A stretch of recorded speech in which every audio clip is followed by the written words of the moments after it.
মাওলা জগতে নামালা আছি আমার মাওলা তোমার রিজিক রুটির কুশাদা করে দেব সুবহানাল্লাহ যার কারণে আমরা পাঁচ ওয়াক্ত নামাজ পড়ি তাও সবাই ইনশাআল্লাহ একটু নামাজ পড়ি কিন্তু আমার নামাজে ফায়দা দেয় না হ্যাঁ আমার আল্লাহ ফরমায় ইন্নাস সালাতা তানহা আনিল ফাহশাই ওয়াল মুনকার নিশ্চয় অবশ্যই তার নামাজে তার নির্লজ্জ ভান থাকিয়া ফাহশা কাম থেকে তার বাঁচাই লইব নামাজ পড়ে শুরু করেন নামাজ পড়ে আইতে নামাজ পড়ে জোরে ধরে নামাজ পড়ে মিথ্যা মাতে নামাজ পড়ে আমরা দুপুরে লাগায় আছে না নাই আছে না নাই আল্লাহ বলেন নিশ্চয় অবশ্যই তার নামাজে তার নির্লজ্জ কাম থাকিয়া ফাহশা কাম থেকে তার বাঁচাই লইব এতে বোঝা গেল আল্লাহ কোরআন ঠিক না আমরা ঠিক আল্লাহ কোরআন ঠিক কইলে তাহলে বোঝা গেল আমার নামাজ হইছে না নামাজ হইছে না যত সময় পর্যন্ত বান্দা মনে করব নামাজ পড়া শুরু হইতে পারে নামাজ পড়াই চলতে পারে নামাজ পড়া মিছা মানতে পারে নামাজ পড়া চলে করতে পারে নামাজ পড়া কিল্লা করতে পারে তাহলে মনে করে জানি তার নামাজ সহি শুদ্ধ হইছে না রে ভাই নামাজ যে সময় সহি শুদ্ধ হয়ে যাইব নামাজ ঠিক হয়ে যাইব আল্লাহর বান্দা আল্লাহ না ফরমায় কাজ করতে পারত না আমার বেলায় আমার বল ওই নামাজের সহি শুদ্ধ বানাই তো নিলাম আমার কিতাব পড়া লাগবে ভাই ফরজ ওয়াজিব ঠিক মতো আদায় করা লাগবে না লাগবে না মানুষ নামাজও আমার কিন্তু সালাগুলো উড়ে থাকে রুকু ঠিক আছে রুকু তাই সুজা খাড়া হইতো ইনো খাড়া না হইয়া ডাইরেক্ট সজ্জার জায়গা আছে না নাই রুকু সজ্জার তাকে কোয়াট হইতো দুই সজ্জার মাঝখানে কোয়া কিতা ওয়াজিব যদি সাহিরে তাহলে নমাজই বলি নমাজই চলায় এখন ভাই বল বুজুর্গ বল ফরজ ওয়াজিবের ঠিক মতো আদায় করতাম সবাই বলি ইনশাআল্লাহ ইমাম সবার কাছ থেকে জিজ্ঞাসা করে বলি কি সবাই বলি ইনশাআল্লাহ দুই নম্বর মাত্র হলো সূরা দুই ঠিক করে নমাজই বলি এখন বলতে পারা বলে বুঝুক আমি তো তিন খতম কোরআন শরীফ দিছি এখন আমার সূরাগুলো ভুল আছে আচ্ছা বহুত সারে একটা উদাহরণ দিলে বুঝবাইবে এখন দা আপনি বাজারে গেছেন গিয়া আপনার খাবার বেটার গেছেন বলে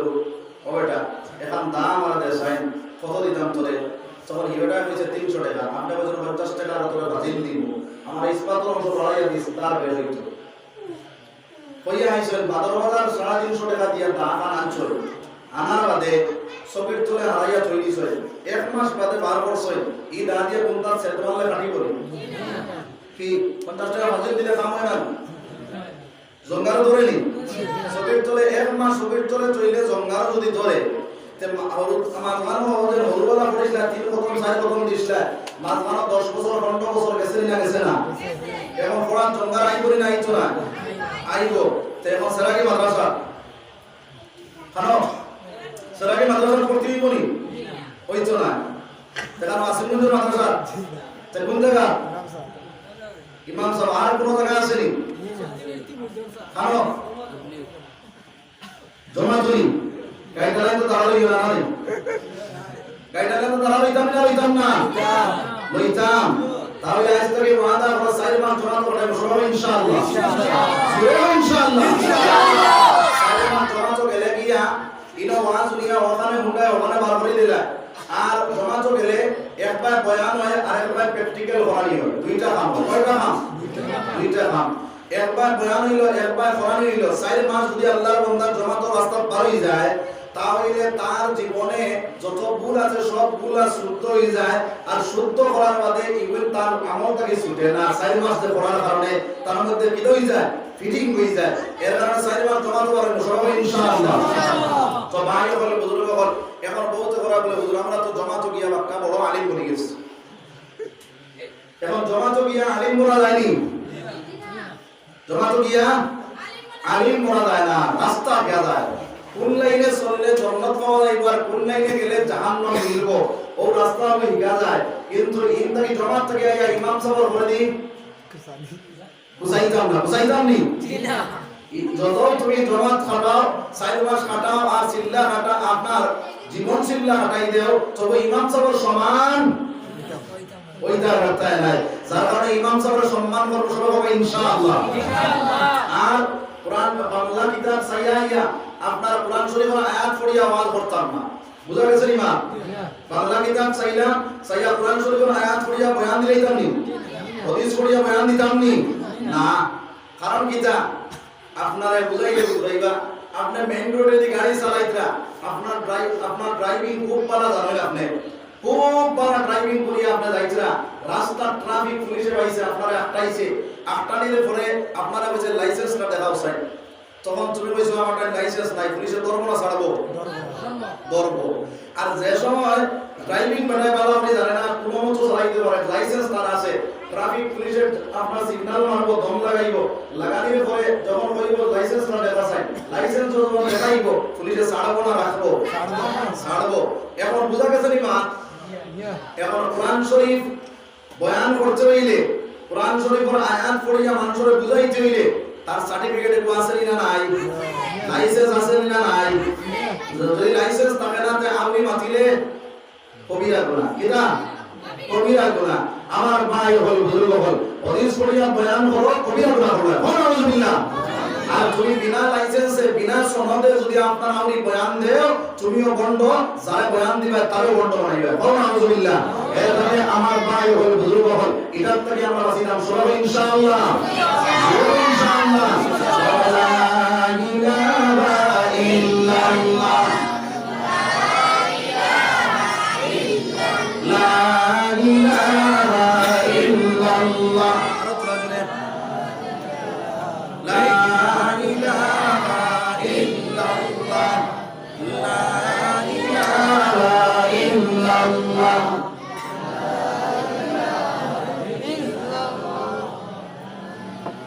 لا إله إلا الله محمد رسول الله صلى الله عليه وسلم তাহলে জমাতো গেলে রাস্তা পাইমু কিন্তু সহি শুদ্ধ নামাজ বানাইতে হইলে আর কি তার দরকার নবী যে ফরমাইতা সাল্লু কামা রাআইতুনি মুসাল্লি আমি যেভাবে নামাজ পড়েছি এইভাবে তুই নামাজ পড়িয়া যাও নবী যে কিভাবে নামাজ পড়েছেন সেই নামাজটা পাইতে হইলে বাইরে দৌড়ে সাহাবার জিন্দেগি সাওয়ালাগো সাহাবায়ে কেরামরা কিভাবে নামাজ পড়েছেন নবী যে ফরমায় আসহাবিকান নুজুম বিআইয়িহিম ইক্তাদাইতুম আমার সাহাবায়ে কেরাম হইল আসমানের তারকার মতন একজন সাহাবার অনুসরণ করলে যদি কোনো মানুষ করে যায় তাহলে ওই মানুষ হেদায়েতের রাস্তা পেয়ে গেল সুবহানাল্লাহ আমার ভাই আমার পুরো বাবার শোনার নবী কিভাবে নামাজ পড়েছেন হযরত আলী রাদিয়াল্লাহু তাআলা আনহু ঘোড়া সাইনা বুঝা যায় বেজান ঘটনা কিতাবের মধ্যে চলে ভাই হযরত আলী রাদিয়াল্লাহু তাআলা আনহু বাইরে যখন জাহাজের ময়দানের মধ্যে গেল ওই আলীর শরীরের মধ্যে তীর ঢুকিয়ে গেল সাহাবায়ে কেরামরা তীর টানা শুরু করলা আলী ডাকে বলে ও ভাই আমার তীর ধরাইতে হইও না আমি বড় কষ্ট ভাইয়ার বড় দুঃখ ভাইয়া হযরত আলী রাদিয়াল্লাহু তাআলা আনহু যখন নামাজের মধ্যে রইলা সাহাবায়ে কেরামরা তীর টানা শুরু করলা তীর টানিয়া ধরে লাইলা যখন আপনার নামাজ শেষ করলা সালাম ফিরাইয়া দেওয়া সাহাবায়ে কেরামরা বসে বসে কথা ডাকে বলে আমার তীর ঘুরে বলা লাগিয়া সাহাবায়ে কেরামরা বলে ওয়ালি তোমার তীর ঘুরে লাইলাম আলী বলে কোন সময় ঘুরিলাই বলে যখন তুমি নামাজের মধ্যে যখন তীর ঘুরে লাইলাম আলী বলে আমি টের পাইলাম না আমি বুঝতে পাইলাম না সুবহানাল্লাহ আমরা তারও মশা যদি আপন হয় তুমি এখন হওয়ার বাদে আছে না নাই আমার কমন এক মন কয় মন এক মনের দিলে নামাজের মধ্যে যখন চলে দাঁড়াইবাই এই সময় ঘোষণার নবী বলেন তাআবুদাল্লাহ কাআন্নাকা তারাহু ফাইন লাম তাকুন তারাহু ফাইন্নাহু ইয়ারাক তো আমার ভাই আমার ভাই আমার সোনার নবীর ফরমান যখন চলে নামাজের মধ্যে দাঁড়াইবা তুমি মনে করো আমি মওলারে দেখিয়া যদিও তুমি দেখো না তাহলে তোমার মওলায় তোমার দেখলা ইয়া আল্লাহ তোমার দেখলা নবী যে ফরমান আসসালাতু আলাল মুমিনিন নামাজ হলো মুমিনের হলো মেরাজ আমার ভাই আমার বড় বাবা এই দুনিয়ার জমিনের মধ্যে বন্ধ বান্দা যখন আল্লাহর সম্মুখে খাড়া হয়ে যাইব মনে করব আমার আল্লাহ আমার দেবতা এই সময় তার সহি শুদ্ধ নামাজ হয়ে যাইব এই নামাজে কবর জীবন ফায়দা দিব এই নামাজে আখিরাতের জীবন ফায়দা দিব রে ভাই যারা এক দিনে এখন নামাজ পড়া দিতাম সব ইনশাআল্লাহ ইনশাআল্লাহ জীবন গেলে আপনার নামাজ পড়িয়া যদি যাও তাহলে জান্নাতের বিছানায় যাই দেওয়া হইব জান্নাতের দরজা খুলিয়া দেওয়া হইব কিয়ামত পর্যন্ত আল্লাহর বান্দা ঘুমাইতে থাকবে সুবহানাল্লাহ আর যদি নামাজ পড়িয়া না যাও তাহলে এই কবরস্থানের মধ্যে একটা সাপ দেওয়া হইব যে সাপের সুদ মারবো ধরা হইব 70 গজ মাটির নিচে পৌঁছাইব আবার কুদিয়া বাহির করব আবার সুদ মারবো আল্লাহর বান্দা জিজ্ঞাসা করবে সাপ কোন কারণে আমার আযাব দেয় বলে বান্দারে দুনিয়ার জমিনে নামাজ না পড়ার কারণে আমার আল্লাহ বানাইছে তোমার কিয়ামত পর্যন্ত শাস্তি দেওয়ার কাম নাউযুবিল্লাহ যারা আমার পাঁচ ওয়াক্ত নামাজ পড়ে দিতাম সব ইনশাআল্লাহ দুই নম্বর মাত্র নবীজি ফরমাইছেন সালাতুল ইফতাহুল জান্নাহ নামাজ হলো বেহেশতের চাবি চাবি যদি ধরে জান্নাত আমার সুযোগ করে হয়ে নিব নবীজি যখন ওয়াজ করলা তখন সাহাবায়ে কেরাম বলে আমার ভাই হল বুজুর্গ হল এই সময় কেন লগে লগে ওয়াজ করতে আমার সাহাবায়ে কেরাম বলে তাআলা সুবহানাল্লাহ ওকিলা আমল করলা খাইবার হইছেন না ফিন্দিবার হইছেন না এরপরে সাহাবায়ে কেরাম নামাজ চাইছেন নি নামাজ চাইছেন না একটা ঘটনা মনে হইলাও হযরত আব্দুল্লাহ আনসারী রাদিয়াল্লাহু তাআলা আনহু আতান বিবিধার মধ্যে মাত্র একটা বড় দুই নম্বর কোরআন পড়া নাই আব্দুল্লাহ আনসারী বাড়ির মধ্যে গেল গর্ত করলা গর্তের ভিতরে বিবিধানরা কিয়া কাপড় লাগাইয়া জমা করিয়া সরিয়ে যায় নামাজ যখন শেষ হয়ে যায় দৌড়াইয়া আইয়া গর্তের ভিতরে ঢুকেন বিবিধানরা কাপড় দিন সময় মতো নামাজ আদায় করেন এইবার প্রেরণা সাজানোর পরে সাহাবায়ে কেরামকে জিজ্ঞাসা করলা ও সাহাবায়ে কেরাম সমালোচনা শুরু করে দিলা নবীজি বলেন সমালোচনা করিও না সমালোচনা করলে কি তৈব না করলে কি তৈব আগে দেই হইল মুসলমান আল্লাহর রাসূল সাল্লাল্লাহু আলাইহি ওয়াসাল্লাম দাঁড়াতে সাহাবায়ে কেরাম বল আমি আব্দুল্লাহ আনসারীর খবর লইব নবীজি আব্দুল্লাহ আনসারীর বাড়ির মধ্যে গেলা পর্দার আওড়ে থেকে তিনবার সালাম দিলা আসসালামু আলাইকুম আসসালামু আলাইকুম আসসালামু আলাইকুম এবার থেকে মাসমাউলে মুসলমান যদি আর মুসলমান হয়ে যাও তাহলে পর্দার আওড়ে থেকে সালাম দিতাম যদি সালামের জবাব হয় না তাহলে আমি ঘুরে যাইতাম সোনার নবীজি সালাম দিলা সালামের জবাব জবাইল না সোনার নবীজি ঘুরে গেলা আব্দুল্লাহ আনসারী ঘরের নামাজ শেষ করলা দাউদ বিনা বিবি স্বামী জান আল্লাহর রাসূল তিনবার সালাম দিলা সালামের জবাবটা তুমি দিলাই না আব্দুল্লাহ আনসারী বলে ইয়া রাসূলুল্লাহ ও আমার স্বামী বিবি জান আমি যে হালতের মধ্যে আসলাম ওই হালতের মধ্যে ওই সালামের জবাব দেওয়া সম্ভব নাই নবীজির সালামের জবাব আমি দিলাম না আব্দুল্লাহ আনসারী পরিবারের কাপড় খুলিয়া দিয়া বলে ও স্বামী জান জলদি করে কাপড় লাগাও আল্লাহর রাসূল বলিয়া যাই লাগিয়া আব্দুল্লাহ আনসারী কাপড় লাগাইলা ঘর থেকে বাইরে দেখলা আল্লাহর রাসূল বললেন ইয়া রাসূল আব্দুল্লাহ আনসারী কিছু আপনার ওই সময় কারণ মধ্যে আইল যদি তোমার নবীর দাঁত দেই তাহলে ব্যর্থ হয়ে যাইব আব্দুল্লাহ আনসারী কিছু ইসরাটা শুরু করলা নবীজির দাঁড়ায় পাও তারিটা তুলে তুলে মারলা আব্দুল্লাহ আনসারী বলে দি ফিরিলা আল্লাহর রাসূল বলে দি ফিরিলা আব্দুল্লাহ আনসারী বলে ওয়া আলাইকুমুস সালাম ইয়া রাসূলুল্লাহ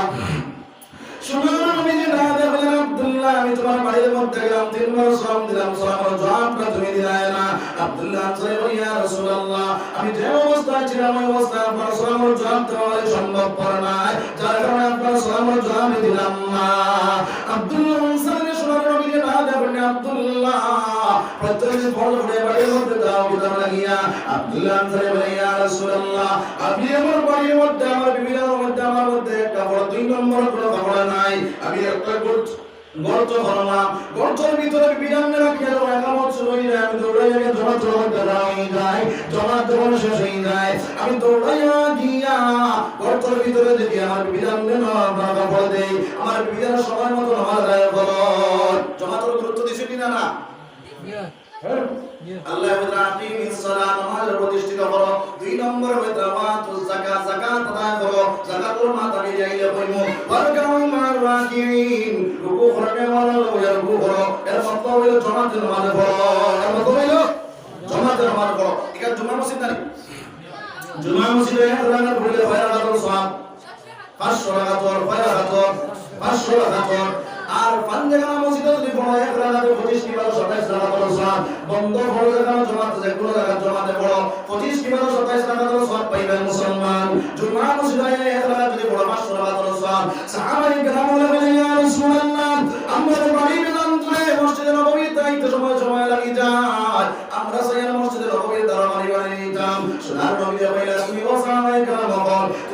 সবাই নিয়ে আপনার সওয়াব থেকে বঞ্চিত হয়ে যাই সাহাবায়ে কেরাম বলে ইয়া রাসূলুল্লাহ বিনা সওয়াব পাইলাম বলে একটা কদম হলো 30টা জিনিস মালিক বলবাই 10 নাকি টাকা হইব 10 গুনাহ মাফ হইব 10 দরজা বুলন্দ হইব সুবহানাল্লাহ আইতে সময় বড় বড় ফাড়া দিয়াইও পাতলা পাতলা ফাড়া দিও না দুই নম্বরে আল্লাহর রাসূল সাহাবায়ে কেরাম বল তাকে ওযু করিয়া সুন্নাত পড়িয়া জামাত করবার নিয়তে ফরজ নামাজ আদায় করবার লাগিয়া বল তাকে যখন তুমি বাইরে যাইবা ইহরাম বান্ধে হযর ওয়ালা দিলা সুবহানাল্লাহ বুঝছিনা তাহলে জামাতের গুরুত্ব দিতাম না জামাতের মুশাররফ হবে ইনশাআল্লাহ আমার ভাইয়ের বাবা আব্দুল্লাহ আনসারীর বাড়ির মধ্যে গিয়া সোনার রঙের গর্ত যখন দেখার পরে ডাক দিয়া বলে আব্দুল্লাহ এই গর্তটা শরীয়ত মুতাবিক আছে এই বলে কতদিন থেকে নামাজ পড়া নাই ইয়া রাসূলুল্লাহ যেই দিন থেকে আপনি কইছেন সালাতু মিফতাহুল জান্নাহ নামাজ হইলো বেশ দরসানি ওই দিন থেকে আমি আমার বিবিদের নামাজ আদায় করিয়া আল্লাহ রাসূল বলেন তুমি লাগবে জন্ম করো স্বামী বাইরে সুবহানাল্লাহ আমার ভাইয়ের এই সময় বাইরে আল্লাহর রাসূল বাড়ি থেকে যখন বাইরে ইলা আবুয়া দিবাল লাগিয়া আব্দুল্লাহ আনসারী বাইরে ইলা কতক্ষণ যাওয়ার পর তুই যাওয়াটা হাজরত রাসূলের বান্দা দেখলা সুনার নবী না দেখলা ওটা হাজরত রাসূলের বান্দা দিদা লাগিয়া ওটা বলে ইয়া রাসূলুল্লাহ আর ভাইয়ের দিনে গেছে বেটা না পরিমাণ গেছে না পেটর কথা করতে পারি আর না ইহুদি বেটা না হাজরত রাসূল চলে আইলাম একটা হাজরত বড় হাজরত নাম বলে পেটর কথা শান্তি করমো ইহুদি বেটা হাজরত রাসূলের বান্দা বলে ইয়া রাসূলুল্লাহ আল্লাহ রাসূল জানে ওটা তোমার বাগানে ওটা আঙ্গুলি ইশারা দিয়ে বলে ইয়া রাসূলুল্লাহ আমরা বাগান হইলাম আব্দুল্লাহ আনসারী আল্লাহ রাসূল বলে দিগুলা করে বলে আব্দুল্লাহ ওটা তোমার নি আব্দুল্লাহ আনসারী বলে ইয়া রাসূলুল্লাহ আল গায়ব দিনে গেছে তামাম পরিবার গেছে না পেটর কথা জানতে পারি না কোন রুজির করে পাইছি না যার কারণে এই জমিটা আপনার ইহুদি বেটারা হাজরত রাসূল চলে গেল একটা হাজরত বড় ওই হাজরত নাম বলে পেটর কথা জানতে পারবা ইহুদি বেটা হাজরত রাসূলের বান্দা হয়ে ইয়া রাসূলুল্লাহ আমার এই পর্যন্ত সমস্যা নাই এই পর্যন্ত শক্তি নাই আমার দরকার হতো শুনাই জানিতাম সোনার নবীর দায় আমরা শুরু করলাম কান্দি মসজিদের নবীর ভিতরে যখন গিয়া গেলাম আবু বকর কান্দলে কেন ভিতরে বলে ইয়া রাসূলুল্লাহ আপনি কোন কারণে রান্দিতে আপনি জলদি হইল গোয়া আমি প্রতিশোধ নেই লাইতাম নবী যে হইলা রে ও আবু বকর আইগর সবর মানে তুমি মন করতে পারতায় না দুই নম্বরে না দেবনি ইয়া রাসূলুল্লাহ আপনি জলদি হইল গোয়া আমি ওমর জিন্দা আছি ওমর তলোয়ার জিন্দা আছে আপনি জলদি হইল গোয়া আমি প্রতিশোধ নেই লাইতাম সোনার নবী যে না দেবইলা ও ওমর সবর মানে তুমি মন করতে পারতায় না তিন নম্বরে হযরত উসমান না দেবলে ইয়া রাসূলুল্লাহ আপনি কোন কারণে কান্দিরা জলদি হইল গোয়া আমি প্রতিশোধ নেই লাইতাম সোনার নবী যে না দেবলে উসমান আইগর সবর মানে তুমি মন করতে পারবা হযরত উসমান সোনার নবী যে হই কথা বলে উসমান না দেবলে ইয়া রাসূলুল্লাহ কিভাবে আপনার সবর মানে বন্ধ হইব সোনার নবী যে না দেবলে উসমান ইহুদি বেটা বাড়ির মধ্যে গেছে দুই কাউটা হাজরত রাসূলের বান্দা ওই হাজরত কাজটা যদি তুমি আমার লইয়া দিতে পারো তাহলে আমার সবর মানে বন্ধ হয়ে যাইব উসমান দৌড়াইয়া গিয়া ইহুদি বেটা বাড়ির ভিতরে ঢুকিয়া গিয়া বলে রে মুসিসুদি আমার কাছে ওই হাজরত কাজটা বিক্রয় করে না ইহুদি বেটা কই আমার বাড়িতে হাজরত কাজ কিলাম তোমার বিক্রয় করব বলে ইহুদি ওই হাজরত কাজ আল্লাহ তুমি যা চাইবা তা আমি দিতে রাজি আছি হযরত উসমান ইহুদি বেটা ডাকা বলে উসমান 100 হাজরত কাজ বাগান আছে ওই বাগানটা যদি তুমি আমার দিতে পারো তাহলে একটা হাজরত কাজ দলিল বানাইয়া দিব হযরত উসমান 100 হাজরত কাজ দলিল বানাইলা ইহুদি বেটা একটা হাজরত কাজ দলিল বানাইলো আদান প্রদান যখন শেষ হইল ইহুদি বেটা ডাকা বলে উসমান 100 হাজরত কাজ কেন তুমি দিতে রাজি না উসমান ডাকা বলে ইহুদি যদি তুমি ওই হাজরত কাজ বদলা আমার সারা সম্পত্তি চাইতাই নবীর একটা সকল বনে বন করবার লাগিয়া আমি সারা সম্পত্তি দিতে রাজি হয়ে গেলাম সুবহানাল্লাহ আরে ও নবীজি আশিকি বল নবীর সঙ্গে প্রেম তরঙ্গে করোনা দর্শন এই নবীর লাগে আমার মায়া আছে উসমান লগে জান্নাত যাইবার আশা আছে কার আশা আছে আপনাদের বসে উসমান লগে জান্নাত যাইবার আশা আছে তো আপনারা যে উসমানের সারা সম্পত্তি দিতে রাজি হইছে আল্লাহ রাসূলের একটা সবর মানে বরকত লাগিয়া ও উসমানের জন্ম তো এইটা একজন ভাই আছে বলে আমি 5000 টাকা দিব আল্লাহর